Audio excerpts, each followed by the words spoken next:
Jay here, Stretford, Paddock. This is the Paper Talk. As you can see, I'm in the studio, which means, of course, we're live. So get involved in the comments and the chat and let us know what you think about all the latest Manchester United news stories. Also, hit that like button too. We're going to be getting into it, obviously. The big story still is Cristiano Ronaldo. The second part, the final part of his interview with Piers Morgan went out last night. We had it on our live show last night as well. A bit of a reaction, I should say, not the actual interview. Reaction to it. Stuff we already knew he was going to say. He spoke about, obviously, Erik ten Hag. He spoke about some of the pundits who've had a dig at him, some of the ex-players as well. He also mentioned some nonsense about Arsenal. It was pretty much sort of what we saw coming once those little snippets had been released. So I don't think there was any revelations in there, but we'll get into it a little bit. We'll also get into some of the response because Wayne Rooney, who was criticised by Ronaldo for his criticism of Ronaldo, if that makes sense, even though it wasn't really criticism, has spoken out about it. And also, Bruno Fernandes has spoken about the clip that was doing the rounds that showed an apparent frosty sort of reception or greeting between Bruno Fernandes and Cristiano Ronaldo. Once news of that story had come out, news of the interview had come out, the first pictures or first footage we saw of those two meeting up with Portugal, it looked like they weren't getting on too well, but Bruno Fernandes has explained all that, so we'll get into all that as well. There's also a Garnacho story, which I want to get into too. Santa Notch says, morning, Jay. Any United news this week? Not really. Nothing happening, bro. Sorry. Jokoya Trot says, morning, Jay. Glazers out. Yep, I agree with that sentiment. That's the one good thing that has come out of this interview is Cristiano Ronaldo throwing a bit of shade at the Glazers, saying that he doesn't think the Glazers are in it for the football and all that sort of stuff. We kind of knew that, but it's rare, isn't it? It's almost unheard of for a current Manchester United player to come out so vocally against the Glazers. So if that is one positive, and it's probably the only positive, I would say, from that interview, is that he's called out the Glazers. Who knows if that's going to have an effect? Because they're in their ivory tower, aren't they, in Tampa or wherever. And I just always think when we see these interviews or we see comments or criticisms or protests, and I'm not saying we shouldn't do them, because I do them myself and we should always do them. My question is, how much of it does affect them? We know some of the protests have done, so hopefully that can continue. But when we hear comments and stuff, even when it's people in the media, I think, does that get back to them? Well, hopefully, a player like Ronaldo with his high profile, that could get back to the Glazers. We'll have to wait and see, though. There was a couple of things. I'm just going to touch on the interview last night before we move on to some of the response, because there was a couple of things that he said that was sort of, big news, if you will. There was one about the next chapter. He said, maybe it's good for Manchester and it's probably good for me to have a new chapter in his career. That looks pretty certain, doesn't it, after this interview? There was talk that United were consulting lawyers. Has he broken his contracts or breached his contracts or whatever with some of the comments he's made? Could there be a grounds for termination of his contract? There was also, however, reports that United want his departure to be amicable. So terminating his contract obviously isn't going to do that. Could there be a situation, though, where he gets a payoff and he does like a farewell video? I know that sounds ridiculous after this interview, but stranger things have happened. Apparently, what we've seen as well from various reports, I think I read this in the Mail or somewhere like that, was that the final say, it might have even been the Guardian, I can't remember where I read it anyway, I read it in one of the papers the other day, that Joel Glazer is going to have the final say, but Erik ten Hag thinks it's untenable now, and Joel Glazer is backing him. So we'll have to wait and see what happens to that one. There you can see Ronaldo's comment there about probably good to have a new chapter. I agree after this interview. I think it's pretty untenable. I can't see a way in which Cristiano Ronaldo carries on playing for Manchester United. Get involved in the chat and the comments, so let us know what you think. Do you agree? Do you disagree? Do you think he could have a future at Manchester United? Also, hit that like button. Danny UK says, Jay, can we talk about club's options on Ronaldo? Sky legal experts said if United can sack him for gross misconduct, there's no payout, and the club will keep his registration. Gets my vote. I get that. I understand that. I think there might be some reluctance by the club, though, to do that just because of the negative publicity it could bring for them. Look at the way he arrived at the club. Look at his stature still within the game. His stature still within Manchester United. He is one of the, all-time best players we've ever seen. Would they want him to go by being sacked? Would they then want him to be angry and do more interviews, presumably, and fire more shots at Manchester United? Or could there be a way where you say, okay, you've said what you said. We can't really, you can't carry on working under the manager you've just said doesn't respect you and you don't respect him. So it would be best for all concerned if you go, here's some money, but, you go with a sort of an agreement that you're not going to sort of throw shade at us or whatever. I don't know. Let us know what you think. Joykoya Trot says, Keno got sacked for much less. I agree for that. I agree with that. I think Keano's sacking was a real sad chapter and a real bad chapter in Manchester United's history, recent history anyway. I don't think he should have got sacked, and I think the way he left was just a disgrace. Kay Campbell says, do you reckon he'll play another game for Manchester United or for United? No. Rob Holiday Drum says, Ronaldo has no option but to go. Anything else would undermine Eric Ten Hag. Mohammed Amin says, Rooney over Ronnie. I will get to that in a minute. First of all, let's get into the Garnacho story, because this is doing the rounds this morning. I saw this morning. Now, there was an injury, or I think there was a couple of injuries, weren't there, in the Argentinian squad. For their the squad has been named, and I think it was Nico Gonzalez and Joaquin Correa picked up knocks or were remitted. So there was talk that that Garnacho could have been a replacement, I think, but that didn't happen. I think it was Atalanta. I'm just trying to read this. Atlanta United attacking midfielder Almada that received the call up rather than Garnacho, because it looked like at one point Garnacho was going to be called up as a replacement, but it wasn't. It didn't happen. Then this tweet went out. There was a tweet that was published last night that said they didn't summon Garnacho because he's Spanish, and apparently Garnacho liked that tweet because there's this. I mean, obviously, he is eligible to play for Argentina. I think he's got an Argentinian mum, but I think he was born in Spain. He grew up in. I think he was born in Madrid. He played for the Spanish under-18s team. Then he joined his Argentinian squad as the under-20s. Did very well for them, and then has, I think, been called up to the full squad. I don't know what his situation is with caps. I don't think he's called up to the senior squad. I think he was called up for the initial 44-man squad for their first two World Cup qualifiers. He made it to the final 33-man squad for the fixtures, but did not make an appearance in either game. So he's still waiting, I think, for his first full cap. He looked like he might get the nod, especially after his good form for Manchester United. That hasn't happened. He's liked his tweet, and then I think he's unliked it. Little bit of mild, controversy there. I don't think it means much in the grand scheme of things. If he has liked it, which I presume he has, because people have been saying that, it's been reported, probably just a youngster, bit disappointed not to make the initial squad, disappointed then when he looks like he could have another chance and he doesn't make that one. So I don't think we can be too harsh on him. Do you know what I mean? It's not the end of the world. It's not like he's gone on a rant or anything. Anyway, soon Twitter might not even exist, so it won't matter. Anyway, should we get into some of the reactions to the Ronaldo stuff? Crash bang wallet there. It sounds like someone's just the walls collapsing. We'll start off with Wayne Rooney. So Wayne Rooney, who was criticised by Ronaldo for what he'd said about Ronaldo. Anyway, he's responded to that. I think he was at some player awards or some awards day, and he was sort of asked on the red carpet, and he said, "Well, listen, Cristiano Ronaldo's a fantastic player, and as I've said before, he and Messi are the two best players probably to play the game. And again, it's not a criticism. What I've said is age comes to all of us, and Cristiano is obviously feeling now that he's finally had to deal with that.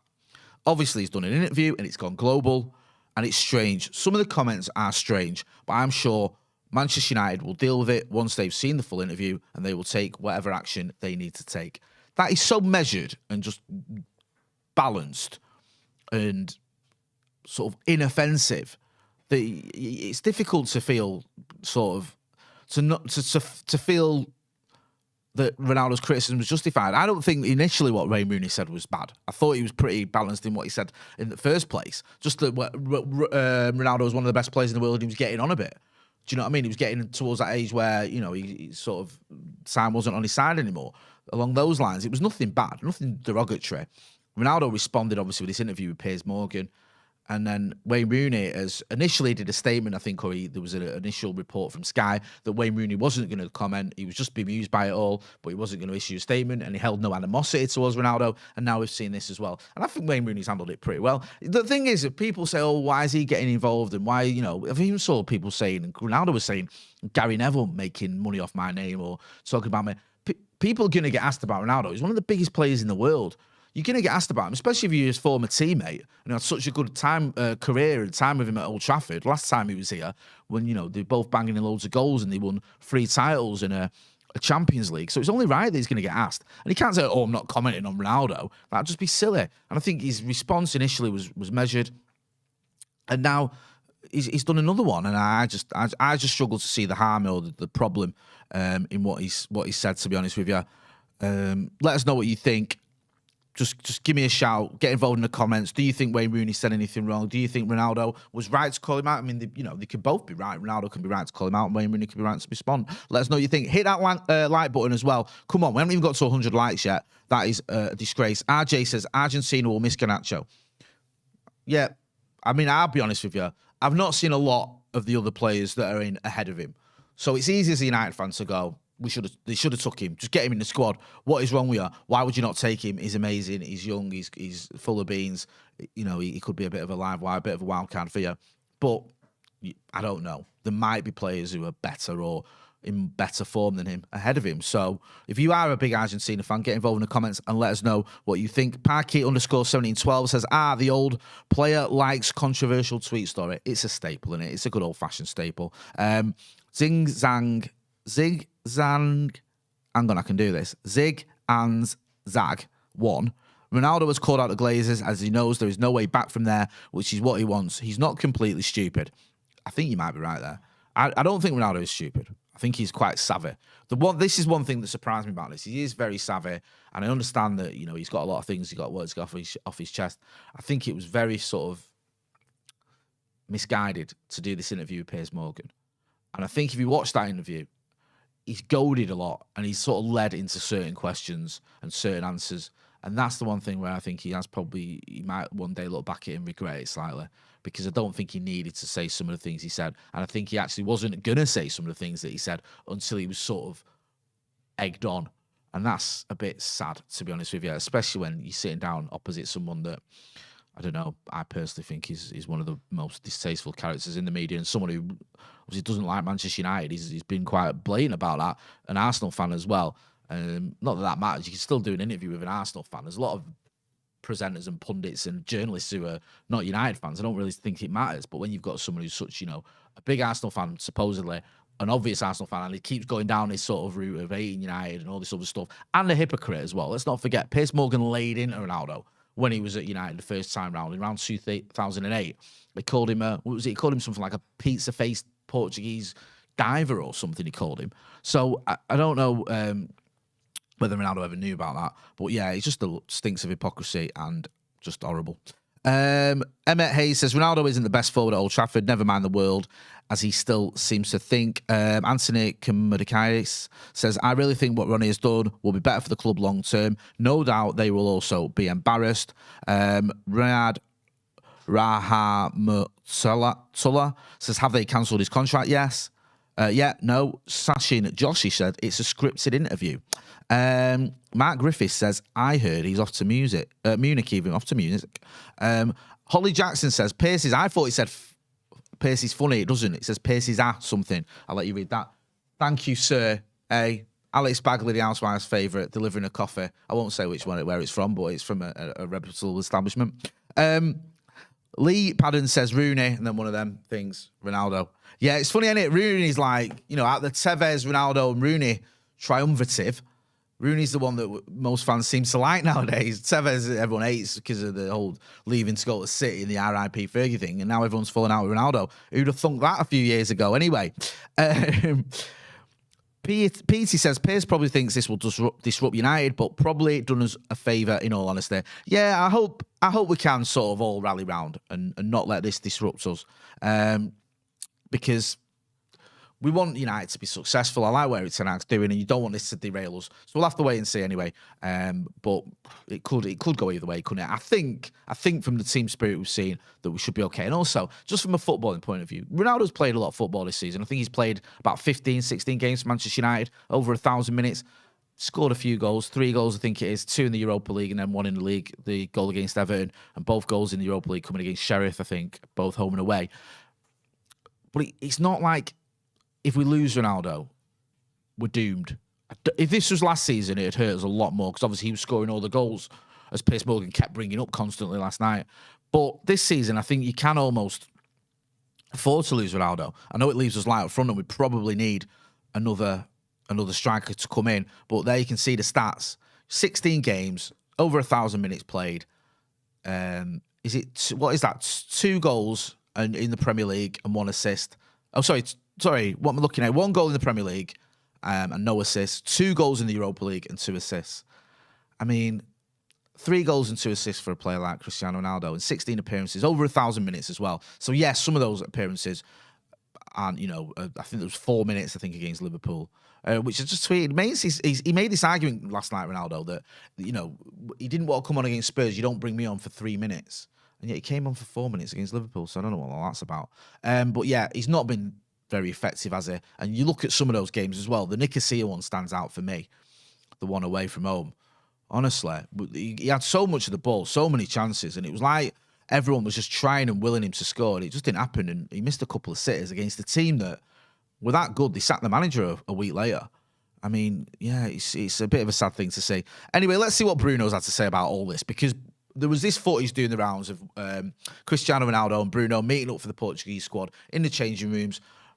Ronaldo's gone to shake his hand, and it looked like Bruno was being a little bit frosty. That's one thing. It kind of looked possibly like that was what was happening, although you always have to read between the lines on these short clips or these stills, even where some people try and sort of become body language experts. Anyway, Bruno did an interview after the Portugal game against Nigeria last night. They won 4-0, I think it was, and I think he scored twice. And he said, "I have no problem with anyone. I do my job. And as the manager once said to me, everything that you can control is yourself.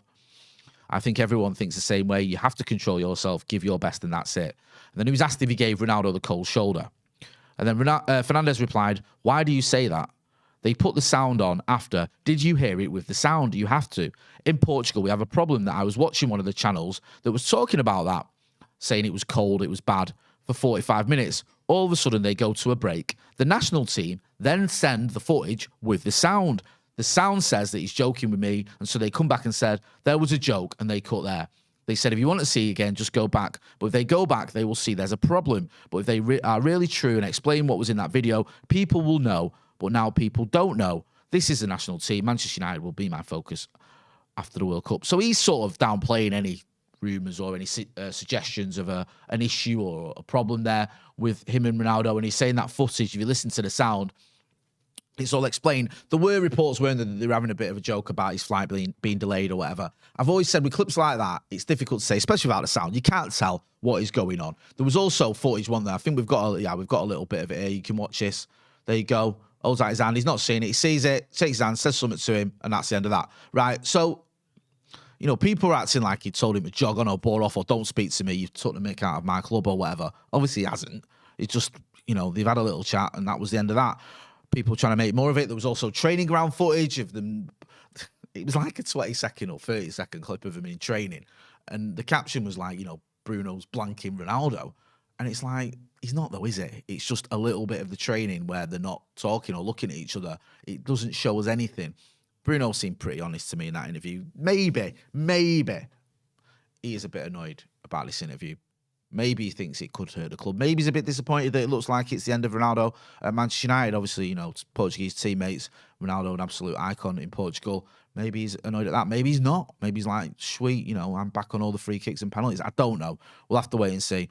But one thing I will say about Wayne Rooney and Bruno Fernandes, I think they've responded in a good way and in an articulate way, especially Bruno's interview last night. We saw that interview on I think it was in the mix zone after the Portugal game. He spoke very well, very clear, very balanced, and sort of, poured water on any fire that might have been started there. So I was really impressed with that. Abhinav Kanagat says, Bruno won't stir the nest in public. Varane has already said what the players think about this. His view won't be any different. Disappointed, but then it's only CR7.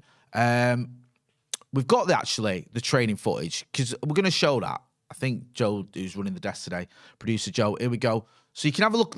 We'll just play play about 10 seconds of this or whatever. So you see there, the caption, Cristiano Ronaldo and Bruno Fernandes wouldn't even look at each other during training for Portugal today. That clip, how long is that? That's a 38-second clip. We won't play it all. We've watched a bit of it. It's a 38-second clip. Well, that's not the entire training session, is it? What's that prove? They didn't talk to each other for 38 seconds. You can be sat next to someone and not talk to him for 38 seconds or look at him. It don't mean you fell out. It's just, it's meaningless. It doesn't prove or show anything. Now, I get it. I get why people are clipping this up. I get why there's a story here. It's Ronaldo. There's a story there, especially the idea that him and Bruno, They're going to the World Cup. They're in a squad together. I can't see Bruno Fernandes not talking to Cristiano Ronaldo in that Portuguese squad. If that was to happen, the way things are with Portugal, Bruno would probably lose his place. I know he's just scored last night. But, you know, Ronaldo's like arguably the greatest Portuguese player ever. An icon there.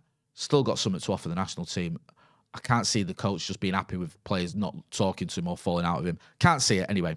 Rohit Jaltar says, Jay, instead of Ten Hag, if it was a manager of big stature like Pep, Ancelotti, Mourinho, etc., would Ronaldo have criticised them on public TV? I genuinely think, right, at this stage of his career, if the same thing was happening to him and he wasn't playing and he was seeing other players getting ahead of him and he was being asked to come on for the last few minutes of games and he knew himself. I know he didn't say it, but there must be a little, you know, a little bit of self-awareness. I know he didn't display much, that you're not the player you used to be. If all that was happening and he was playing under Pep, Ancelotti, Mourinho, and he wanted to leave, and I think he does want to leave, then I wouldn't be surprised if he did that.